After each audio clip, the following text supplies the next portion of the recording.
बोलिए सदगुरुदेव की जय। साहेब। ये जीव धारणा अभ्यासी है। हर एक आदमी कोई ना कोई धारणा बनाता है। उदाहरण के लिए जो संसारी लोग हैं वो संसार के सुख की धारणा में जीते हैं, और जो सन्यासी लोग हैं वो एक धारणा बनाते हैं जगत में फिर नहीं आना है। इस तरह यह धारणा अभ्यासी है जीवात्मा, और यह धारणा मन से बनती है। न तो मूर्ख है न ज्ञानमान है। वे अपने चित्त में जिस देवता की धारणा करते हैं, मरणोपरांत उसी देवता के लोक को प्राप्त करते हैं। योगा वशिष्ठ बोल रहा है यही बात। राम जी भी बोल रहे हैं, अपना वासुदेव कृष्ण भी कह रहे हैं। अंत मत है जा सागत है, जाकी सूरत लाग रहे जय मां, कहे कबीर पहुंचाऊं तहमा।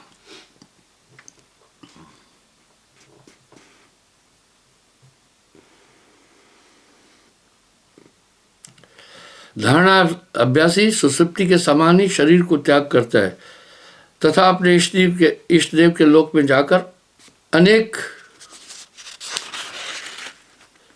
प्रकार के सुखों को भोगता है और फिर आत्म तत्व में लीन हो जाता है। ज्ञानवान को भी देह त्याग करने में कुछ कष्ट नहीं होता है। उसे मृत्यु के अनंतर विदेह मुक्त पद की प्राप्ति होती है, किंतु जब मूर्ख की मृत्यु होती है तो उसे बड़ा कष्ट होता है।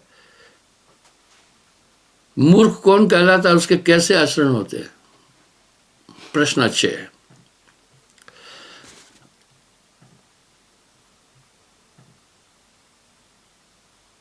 जो जीव सदैव सांसारिक विषय भोगों में आसक्त रहता है वो मूर्ख है। इसलिए साहब अपनी वाणी में एक शब्द कह रहे हैं, जब तलक विषयों से ये दिल दूर हो जाता नहीं तब तलक साधक विचारा चैन सुख पाता नहीं। उसके कर्म सदा पाप में लिप्त रहते हैं। वो दूसरों को कष्ट पहुंचाने वाला और बुरी संगत में फंसा हुआ होता है।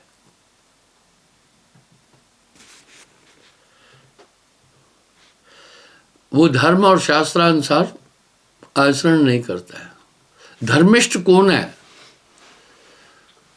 हम सब धर्म की दुहाई और हवाला देते हैं।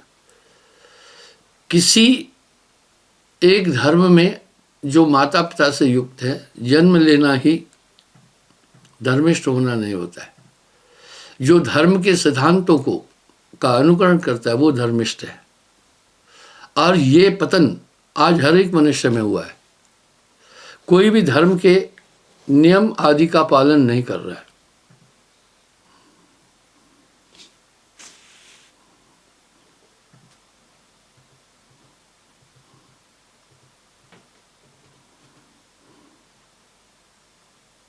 और वो इस जगत को सत्य रूप समझता है।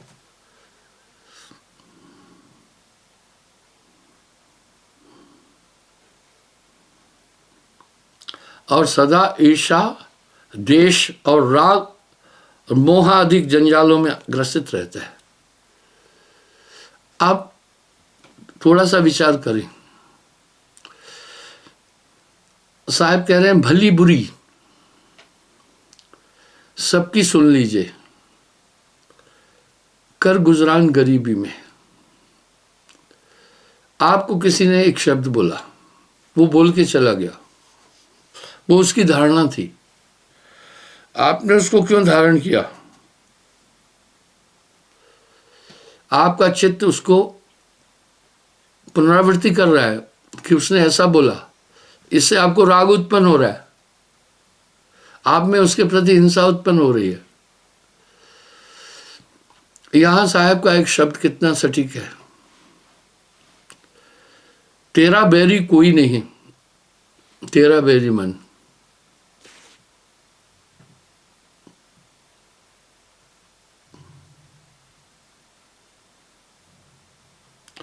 आगे क्या कह रहे हैं?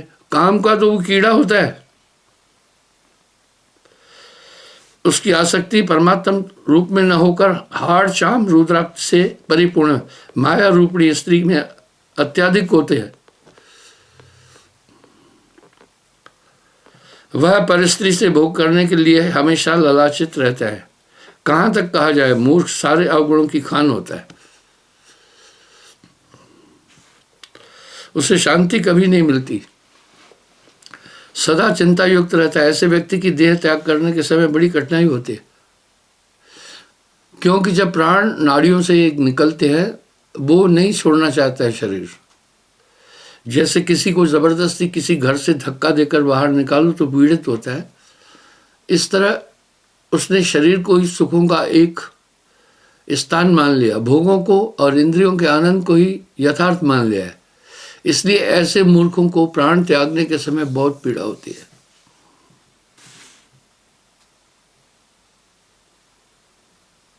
क्योंकि उसकी उन भौतिक पदार्थों में बड़ी आसक्ति रहती है।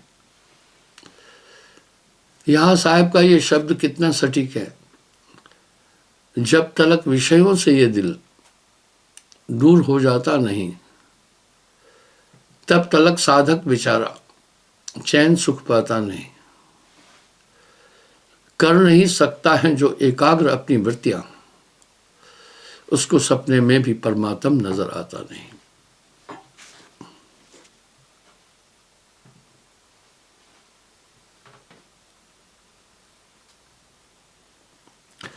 इसलिए संसार के पदार्थों में वो सुख ढूंढने वाला है। उन पदार्थों से जब उसका वियोग होता है तो उस वियोग में बहुत पीड़ित हो जाता है।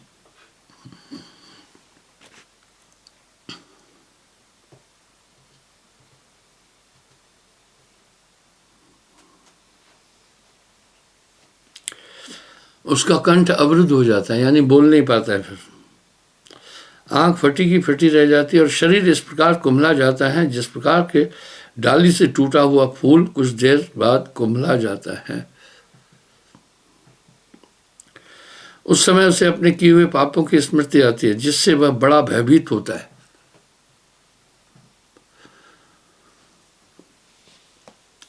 मैंने धर्मराय का उल्लेख दिया। एक बार मुझसे एक व्यक्ति ने पूछा कि भाई शास्त्रों में कपोल कल्पित बातें हैं। मैंने कहा नहीं। बोला तो कहते हैं कि मौत के समय धर्मराज के पास जब लेखा बही निकालते हैं, उसके पूरे किए हुए कर्मों का विवरण देते हैं। मैं बोला हाँ, आप देखो कोर्ट में भी रीडर होता है ना, वो किसी भी केस का पूरा विवरण पहले जज को देता है। मैंने कहा बात सुनो, इस पर ध्यान देना। मनुष्य जो भी कर्म कर रहा है चिताकाश में अंकित होते हैं। मैं इसका प्रूफ देता हूं। आपको अपने जीवन की सभी घटनाओं का पूरा ज्ञान है, क्या शुभ कर्म किए क्या अशुभ कर्म किए, कहाँ वो मेमोरी कार्ड में है। वैज्ञानिक भी बोलते हैं इस पृथ्वी के जितने भी जीव हैं उनमें सबसे बड़ा मस्तिष्क मनुष्य का है। उसकी मस्तिष्क की कोशिकाओं में 2 खरब कोशिकाएं हैं। एक कोशिका 2 घटनाओं को याद करती है। इसका मतलब है कई ट्रिलियन घटनाएं इंसान अपने मस्तिष्क में रखता है। मैं इसका आपको उदाहरण देता हूं कि जब डॉक्टर आदमी को ऑपरेशन करता है, उसको चेतना विहीन करता है। डॉक्टरों को उन कोशिकाओं का पता है, उनको थोड़ी देर के लिए सुप्त अवस्था में ले जाते हैं।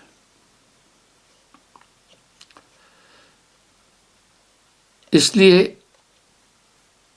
वो कोशिकाएं सुप्त अवस्था में हो जाती है जब तो चीरा फाड़ी काटा कूटी का कोई पता नहीं चलता है, उन्हें उसका कोई ज्ञान नहीं होता है। इसका मतलब है उन कोशिकाओं तक चिकित्सा वैज्ञानिकों की पहुंच है, इसलिए उन्हें जो सुख और दुख को अनुभव करने वाली हमारी मस्तिष्क के कोशिकाएं हैं उनको सीज कर देते हैं। यानी आपके जीवन में आपने जो जो क्रियाएं की है, जो जो कर्म किए, शुभ किए अशुभ किए, आपको उन सब का पूरा पूरा पता है। तो इस तरह जैसे आप देखते हैं हार्ड डिस्क है, पेन ड्राइव है, उसमें आपके कंप्यूटर पर सभी चीज़ें, सभी विवरण है। और मृत्यु के समय चित्रगुप्त एक हेड क्लर्क का है, एक रिकॉर्ड ऑफिस है, वो क्लिक करके 1 मिनट के अंदर पूरे जीवन की घटनाओं को दिखाता है। उसमें पाप क्या किए, पुण्य क्या किए, ऑटोमेटिक अलग होते जाते हैं। तब वो उन कर्मों को देखकर उस समय बड़ा दुखी होता है। आदमी का क्या दोष है, आप ये सुने। जब भी मनुष्य कोई अनुचित कर्म करता है, अंदर से उसको एक सूचना मिलती है कि ये कर्म मत कर, ये पाप है। उदाहरण के लिए सड़क परिवहन वाले विभाग ने हर जगह कॉशंस लिखे हैं। जहाँ ब्लाइंड मोड है, बोर्ड पर पहले लिखा है ब्लाइंड मोड। जहाँ स्ट्रीट ब्रेकर है, पहले ही लिखा है कि 100 गज आगे स्पीड ब्रेकर है। यहाँ ड्राइवर का काम बना उसके अनुसार वो अपनी गति पर नियंत्रण करे। अगर अनदेखी करेगा तो गाड़ी पलट सकती है। इसी प्रकार मनुष्य के अंदर शुभ अशुभ कर्म का बोध देने के लिए चीज़ें बनी हैं। उसमें ये सब चीज़ें बनी हैं, वो उसकी अवहेलना करता है, अनदेखी करता है। जब भी आप किसी को मारने के लिए जाते हैं तो अंदर में, अंतःकरण में एक भाव उठेगा, नहीं मारे। लेकिन जो राइवल ताकत है कहती है मारो पहले। इसलिए हम सब के अंदर सहयोगात्मक शक्तियां भी हैं और विरुद्धात्मक शक्तियां भी हैं। इस पर साहब ने अपना एक शब्द बड़ा साफ कहा, विष अमृत रहत एक संगा, मलिया गिर में रहत भुजंगा। अब यहाँ और फिर शास्त्र भी मनुष्य को, धर्म भी मनुष्य को उचित अनुचित का पूरा विवरण दे रहा है। पाप पुण्य क्या है इसका भी विवरण दे रहा है। जिस तरह हर नागरिक को अधिकार दिए गए हैं, अधिकार के साथ कर्तव्य भी है, इसी प्रकार से धर्म तो मनुष्य को जीवन की कला सिखाता है, पाप पुण्य कृताकृत का बोध देता है। इसलिए प्राचीन काल में लोग धर्मिष्ठ थे। अभिश्रव धर्म का अवलंबन, धर्म का चोला पहनता है इंसान, उसके गुणों का अनुकरण नहीं करता है। धर्मिष्ठ वो है जो धर्म में दिए हुए नियमों का पालन करता है। धर्मिष्ठ वो नहीं है कि किसी धर्म में जन्म लेने से ही वो धर्मिष्ठ हो गया, नहीं। तो इस तरह से उसमें कृताकृत का पूरा पूरा विवरण अंदर में है, पर ये अवहेलना करता है, इसलिए इसे दंड मिलता है, इसलिए इसे सजा मिलती है। और इसलिए पहले बिना विचारे जो करे सो पाछे पछताए, सो पाछे पछताए चित्त में चैन न आवे। इसलिए वहाँ पर पूरा लेखा जब सामने आता है, वहाँ इस पर एक शब्द का है, हरि काहू के मित्र नहीं। हरि काहू के मित्र नहीं, नहीं काहू के शत्रु। वो किसी के मित्र शत्रु नहीं है। जो जैसी करनी करत ताह तास फल देत। वो किसी के मित्र नहीं है, शत्रु नहीं है। निरंजन का एक विधान है। और यह संसार काल है राजा, यहाँ कर्म का जाल पसार है। आप थोड़ा सा विचार करें, आपके सामने अगर किसी को कोई मारता है तो बरबस आप में ये भाव आता है कि इसको नहीं मारो। वही सेम भाव आपके अंदर भी आता है, जब आप किसी को पीड़ा देना चाहते हैं तो अंदर एक भाव आता है, क्योंकि विषमृत सद्गुण और दुर्गुण दोनों साथ में हैं। आप किसको अपना रहे हैं, बस यही है।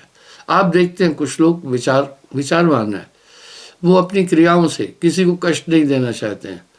क्या वो जो कष्ट देने वाला है उसके अंदर विचार नहीं आते, वो अवहेलना कर देता है। वो अवहेलना, जैसे कुछ मूर्ख लोग हैं, वो कुंठित कर्म करके फिर क्या करते हैं पता है, छिपते हैं। भाई जब तुम्हें पता है इसका परिणाम दंड है तो पहले क्यों नहीं सोचा। रहीम कवि के इस दोहे में कितना वजन है। बिना विचारे जो करे सो पाछे पछताए, बिना विचारे जो करे सो पाछे पछताए, सो पाछे पछताए चित्त में चैन ना आवे। इसलिए विचार करके ये क्षमता आपके अंदर है। बाकी जीवों में भी देखो, जैसे एक डिफेंसिव और ओफेंसिव में सबके अंदर है। ये तो जीव जंतु भी है। आप देखते हैं कभी कभी खूंखार प्राणियों को आदमी पालता है, वो भी तो समझ जाते हैं ना, इसने मुझे पाला पोसा है, बड़ा किया है। इसी प्रकार मृत्यु के समय पूरा पूरा डिटेल आपकी मेमोरी कार्ड से ही निकाली जाती है।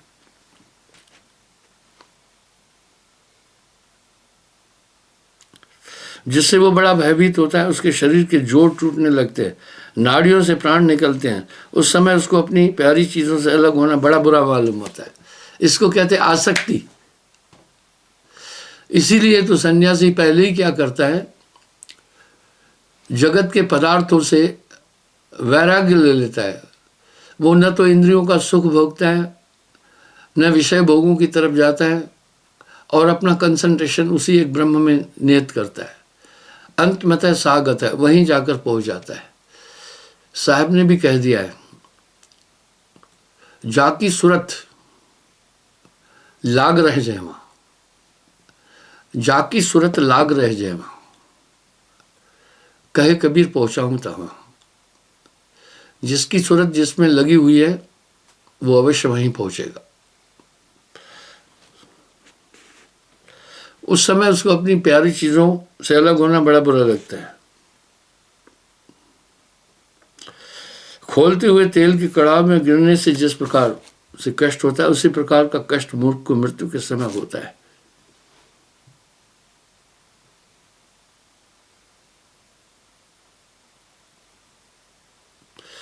जैसे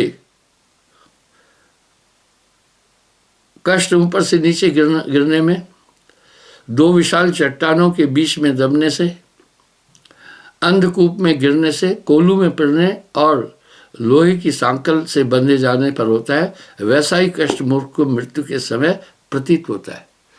इसी को नानक देव जी ने भी फरमाया है, मौत के समय 16 बिच्छू डंक मारने का पीड़ा होती है। आप सोचे, एक डंक अगर मारता है बिच्छू, आदमी नाचता है, असहनीय पीड़ा होती है उसे,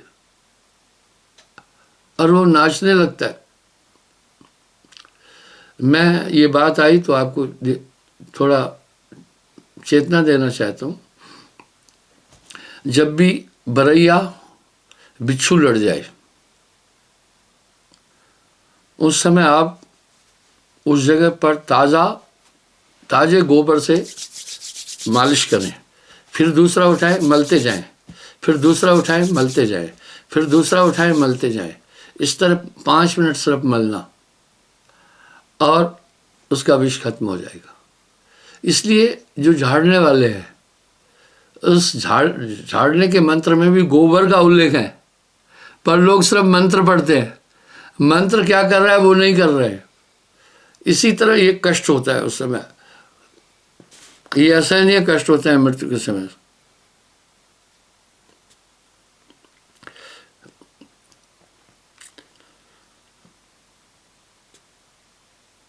उसका जीव जब शरीर छोड़ता है तब मूर्छा के कारण जड़वत हो जाता है, न कहीं जा सकता है न हिल सकता है, उसका शरीर अखंडित अवस्था में पड़ा रहता है।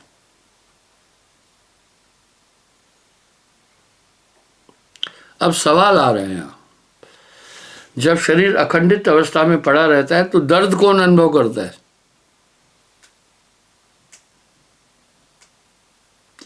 और मृत्यु के अनंतर की मूर्छा कैसे होती है? हे प्रिय, मूर्ख जीव अहंकार भाव से प्रेरणा प्राप्त करके कर्म करता है, इसलिए मृत्यु के समय वे सब कर्म उसी प्रकार आ इकट्ठे होते हैं जिस प्रकार के बोया हुआ बीज समय पर फल देने लगता है। आपको ध्यान होगा, मैंने अपने प्रवचन में एक बार बोला था, पूरी जिंदगी का आज किया हुआ खेल सिर्फ 1.5 या 2 मिनट में सामने आता है। क्या बात है! वो चक्र चलता है, आप नहीं देखते हैं। जिस तरह से एक्शन रिप्ले देखते हैं तो कभी कभी फास्ट भी तो आगे कर देते हैं ना आप अपने मोबाइल में कोई फीड चीज को, ऐसा ही होता है।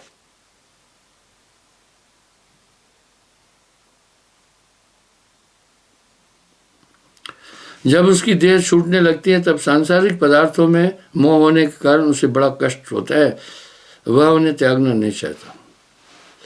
सुनिए, मैं कलयुग का प्रकोप बताना चाहता हूं, वो ध्यान से सुनो। अक्सर मैं एक शब्द कहता हूं, हमारी संस्कृति को कोई नुकसान उतना ज्यादा नहीं पहुंचा सका। ब्रिटिश आए, अंग्रेज नहीं उतना कुछ कर सके, तुर्क आए नहीं कर सके, फ्रांसीसी आए नहीं कर सके, पुर्तगाली आए नहीं कर सके, आक्रमणकारी आए उतना कष्ट नहीं कर सके जितना कष्ट स्मार्टफोन ने किया है। हमारी संस्कृति को छिन्न भिन्न कर दिया है। स्मार्टफोन ने हमारी संस्कृति को छिन्न भिन्न कर दिया है। कोई भी आदमी अब धर्मशास्त्रों की तरफ जा ही नहीं रहा है। मुझे एक आदमी ने आकर कहा, गुरुजी, मेरा भाई रात के 2-2, 3-3 बजे तक स्मार्टफोन में लगा रहता है, उसकी हालत गंभीर हो गई है।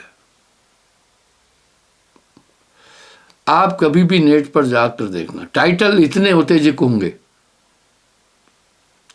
कि आदमी सोचेगा, देखें तो सही इसमें ये लिखा है, ऐसा हुआ क्या?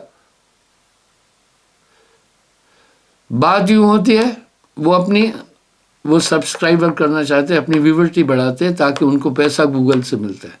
इतना फ्रॉड है उसमें। मैं उसके विपक्ष में नहीं हूं, हर चीज के दोनों पक्षों को समझना चाहिए, उसके गुण दोष दोनों समझना चाहिए। इससे काफी सुविधा भी हुई, वो सुविधा दिखाकर ही संस्कृति को खत्म कर दिया गया। अब न तो कोई धर्मशास्त्रों की तरफ जा रहा है, न तो अन्य चीजों की तरफ जा रहा है, क्योंकि पाश्चात्य संस्कृति में इन चीज़ों का समावेशन नहीं है। हमारी संस्कृति रीच है, इसलिए वो बच्चे लोग केवल उसी में रमे रहते हैं, रात दिन उसी में रमे रहते हैं। और जो पुराने लोग हैं वो उतना स्मार्टफोन में नहीं रमते। स्मार्टफोन को ऑपरेट करना, ये मत सोचना कि बहुत बड़े ज्ञान की बात है। उन्होंने चालाकी की है, मूर्ख से मूर्ख भी उसको इस्तेमाल कर सकता है। उसमें सिर्फ एक बात है, अभ्यास है। जितना आप प्रयोग करते जाएंगे उतना आपको एक्सपीरियंस मिलता जाएगा। तो इस तरह से उतना बड़ा नुकसान इसने स्मार्टफोन ने कर दिया है पूरे लोगों का। इससे क्या हुआ, न तो कोई कथा कीर्तन की तरफ जाता है, न सत्शास्त्रों की तरफ जाता है, न कहीं जाता है, बस उसी में। और ऐसी अटपटी चीज़ें उसमें लिखी है कि कहते भी शर्म आती है, सुनते ही शर्म आती है ना। तो इस तरह से हमारी संस्कृति को काफ़ी वो किया। इसका क्या असर पड़ा हमारे समाज पर? धर्मिष्ठता कम होती गई और आदमी पाप पुण्य को सोचता ही नहीं, एंजॉय करना है। चाहे 10 गर्लफ्रेंड हो, वो कह रहे हैं एंजॉय है। चाहे कुछ भी करे, कहते हैं वो एंजॉय है। मांस खाए एंजॉय है, शराब पिए एंजॉय है। जबकि हमारा धर्म इन कुकर्मों को पापिष्ट कहता है। और वहाँ लोगों में इतनी जागृति, अध्यात्म जागृति है ही नहीं है। नास्तिकवाद बहुत फैल रहा है संसार के अंदर। मैं आपको एक उदाहरण दूंगा।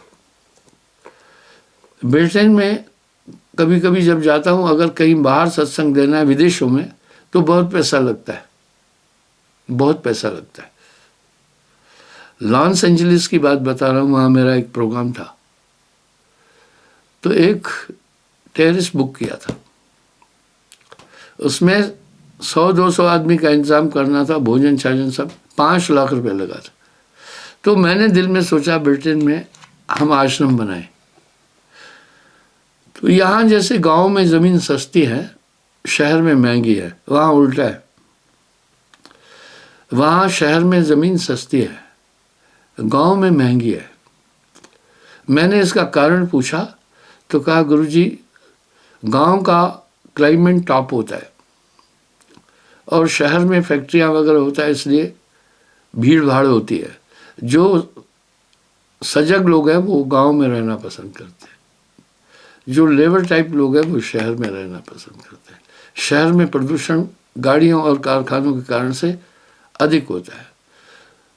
मैंने कहा था गांव में कहीं देखो, बोला गांव में तो और महंगी है।